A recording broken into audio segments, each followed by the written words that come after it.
Galera, prosseguindo então nessa temática tão relevante da legitimidade coletiva, olhando então para tudo que vimos já anteriormente, relativamente a quem são, afinal de contas, os legitimados para a propositura de ações coletivas. E já acabei falando com vocês inúmeras vezes lá, porque de fato é impossível falar desse tema sem pensar sobre essa perspectiva, de como a representação tem que ser adequada quando o assunto é ação coletiva ou técnicas de coletivização.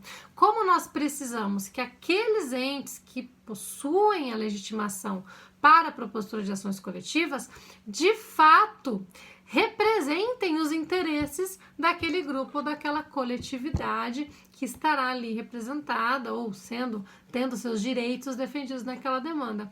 É aí que surge a relevância do requisito da representatividade adequada.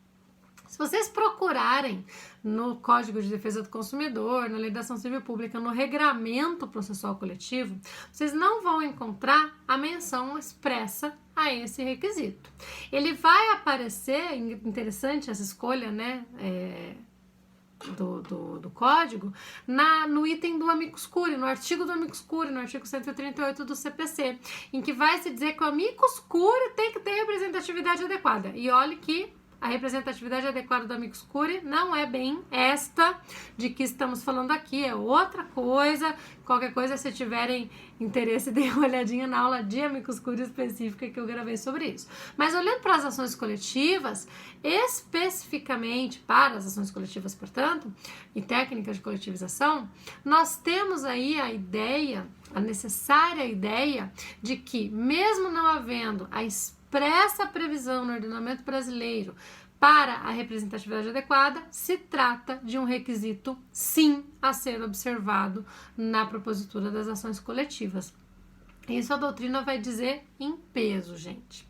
A grande questão, e muitos tiram a representatividade da pertinência temática, requisito previsto para as associações e que acaba sendo estendido para outros entes, mas o fato é que a representatividade adequada é a premissa para que uma ação coletiva possa existir, para que uma sentença coletiva possa produzir os seus efeitos, tá? Então, não há como nós entendermos que se trata de requisito que não está previsto no ordenamento jurídico brasileiro. No direito norte-americano, ele vai aparecer categoricamente, previsto expressamente. No Brasil, não, mas é possível extrair do microsistema processual coletivo a ideia de que a representação tem que ser adequada. Agora, a grande questão é: o que é, afinal de contas, a representatividade adequada? Quando que um ente legitimado efetivamente representará adequadamente os interesses daquelas pessoas que são integrantes daquele grupo, não é?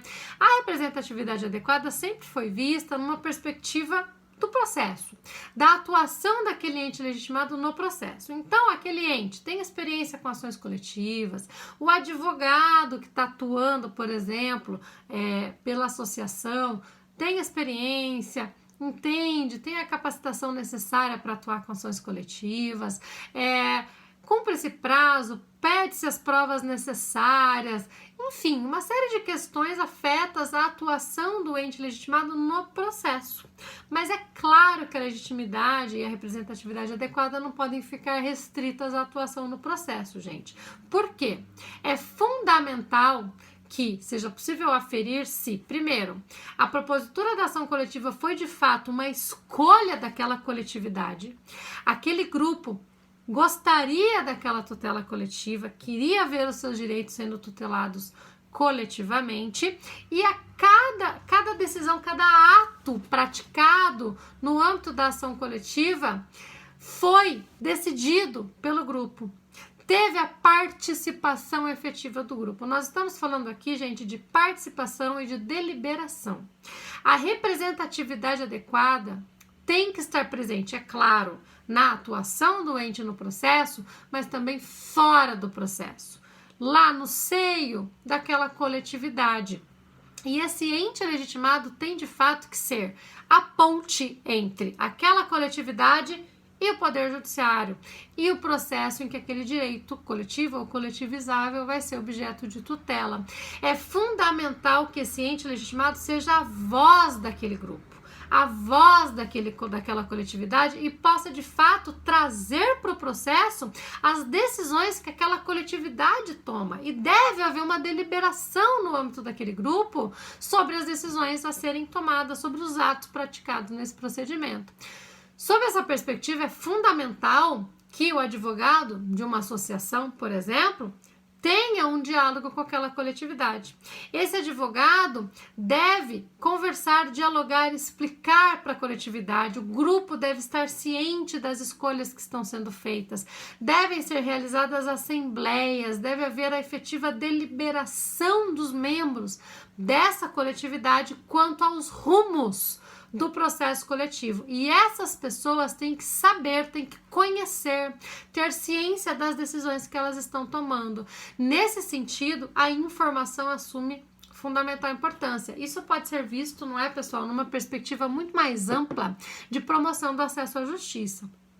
Quando nós falamos de promoção do acesso à justiça e as ações coletivas são um veículo fundamental para a promoção do acesso à justiça, nós temos, sem dúvida, a necessidade de garantir a acessibilidade quando nós falamos do assunto acesso à justiça. Essa acessibilidade tem que ser tecnológica, estrutural e também linguística. A acessibilidade linguística é fundamental para a promoção do acesso à justiça. E é fundamental que aquele grupo compreenda as escolhas que são feitas relativamente à propositura da ação coletiva, desde a decisão de se propor efetivamente uma ação coletiva, de que veículo vai ser utilizado, se vai ser possível a realização de uma mediação, uma solução consensual também no âmbito coletivo. Tudo isso tem que passar pela decisão, pela deliberação dos membros da coletividade. E eu estou convencida, e aí eu tenho até um artigo que ainda está aguardando publicação, mas eu vou passar para vocês, eu sei que vocês não vão passar para ninguém, em que eu defendi justamente isso, o quanto nós precisamos buscar na teoria deliberativa lá do direito constitucional a solução para tentar construir aí uma forma de se encontrar essa representatividade adequada. Existe um constitucionalista argentino fantástico, Carlos Santiago Nino, que trabalha a teoria deliberativa e vai justamente trazer a necessidade de que todos aqueles que sejam impactados por uma decisão participem da tomada dessa decisão, não em busca de uma unanimidade, que quase sempre será impossível, mas sim que eles estejam cientes das consequências daquelas escolhas, que eles compreendam aquilo que está sendo objeto de deliberação e tenham a oportunidade de mudar as suas preferências. Pode ser que não mudem, mas eventualmente eles têm que ter a oportunidade de mudar as suas preferências porque conseguem compreender adequadamente aquela questão que está sendo posta. E assim nós construímos a possibilidade de deliberação, que é fundamental para que nós possamos trabalhar a ideia da representatividade adequada. O Nino vai dizer que uma decisão que parte desse ideal é uma decisão que ganha em valor epistêmico. Nós conseguimos aí atender o caráter deliberativo e democrático necessário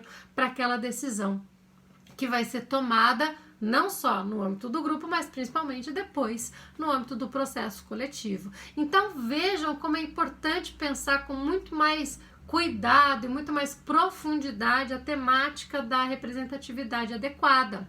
E é claro que sob esse ponto de vista, como eu disse para vocês no vídeo anterior, nem sempre o Ministério Público, por mais know-how, por mais capacidade que tenha, vai ser o melhor ente legitimado para a propositura de uma ação coletiva. Pode ser que o Ministério Público não represente adequadamente os interesses da coletividade. Pode ser que a própria coletividade não escolhesse o Ministério Público para pleitear adequadamente a tutela dos seus direitos. Então, um olhar no caso concreto, e o juiz faz o controle da representatividade adequada no caso concreto, é muito importante para se dar a adequada legitimidade, sim, para que a atuação do ente seja de fato legítima no processo coletivo, assim como também em todas as técnicas de coletivização, porque aí sim eu terei efetivamente a participação da coletividade, não ali individualmente, cada um dos integrantes da coletividade, mas indiretamente, via representante adequado. E assim o acesso à justiça também vai poder ser concretizado pela via coletiva, atendendo-se inclusive à previsão constitucional lá do artigo 5º da Constituição Federal. Vejam então como é importante esse olhar específico, caso a caso, para a representatividade adequada. Muita gente vai dizer que isso não é possível, que a legitimidade está posta. Então, se está escrito lá, nesses dispositivos, que nós já analisamos no 82 do CDC e no artigo 5º da Lei da Ação Civil Pública, que aqueles entes são legitimados, eles são. E acabou. Não, me parece que não, Com todo respeito à sua opinião, essa posição, me parece que no caso concreto, o juiz pode verificar que mesmo sendo possível que uma associação legalmente constituída há mais de um ano e que tenha pertinência temática defenda determinados interesses, ali naquele caso, aquela associação não representa adequadamente os interesses daquela coletividade, ou mesmo MP. Aqui o Ministério Público não é o ente adequado para a defesa desses interesses. E no caso concreto, então, será possível que o juiz corrija isso, trazendo para o processo aquele ente que possua a representatividade mais adequada para isso. Isso vai gerar impactos nos efeitos da decisão coletiva, isso vai gerar impactos na qualidade da decisão a ser proferida. Nós estamos enxergando ali o processo coletivo como um grande espaço de deliberação, em que nós teremos a participação efetiva da coletividade via representante adequado, teremos a participação de amicus curiae também, e teremos ali um amplo espaço para que uma decisão coletiva possa ser produzida e possa gerar um resultado efetivo para a vida daquelas pessoas que têm aqueles seus direitos tuteláveis por essa via. Ok, pessoal? Esse assunto é fundamental. Daqui para frente, vocês vão me ouvir falar de representação adequada em todas as aulas, quando estudarmos formas consensuais de solução de conflitos coletivos, quando estudarmos sentença e coisa julgada coletiva, quando estudarmos a prova nas ações coletivas, as técnicas de coletivização da prova e outras técnicas de coletivização. A cada um desses temas, nós inevitavelmente voltaremos nas ações coletivas, na representatividade adequada e na legitimação coletiva, em razão da importância nuclear que esse tema tem. Importância nuclear ficou redundante, Da importância que esse tema tem para que nós possamos ter aí um sistema coletivo que funcione, um sistema coletivo que seja efetivo na linha de tudo aquilo que já falamos anteriormente, ok? Daqui a pouquinho nos encontramos no Collaborate para tirar as dúvidas de vocês, para trocarmos uma ideia melhor sobre essas questões. Vou contar aí alguns casos para vocês a respeito também da legitimidade dessas associações ou em outros cases aí que eu posso contar para vocês em que isso aconteceu, e vamos solucionar os casos que eu coloquei ali para vocês, para nós pensarmos em todas essas questões de legitimidade à luz de casos concretos, ok? Tragam suas dúvidas, nos vemos daqui a pouquinho, um beijo e se cuidem!